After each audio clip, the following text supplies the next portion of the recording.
60-day suspension ng walang pagsahod at babala. Yan ang inirekomenda ng Committee on Ethics laban kay Cavite 4th District Representative Kiko Barzaga matapos ng kanilang malalimang pag-aaral sa mga ethics complaint na inihain laban sa kongresista. Si Simon Ong sa detalye. Sa linya po yan ng telepono. Simon.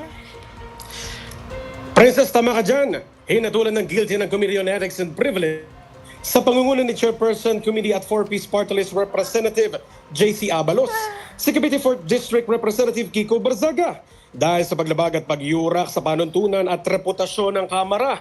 Makalipas ang ilang buwan na deliberasyon ng komite matapos ang inihaing ethics complaint laban kay Barzaga, inirekomenda nila ang paghahain ng 60-day suspension ng walang salary at allowance benefit.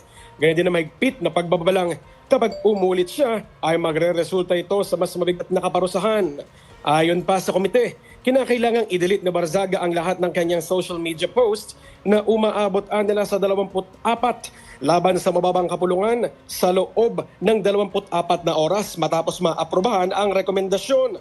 Samantala, kasalukuyan namang nagpapatuloy ang nominal voting para sa rekomendasyong ito.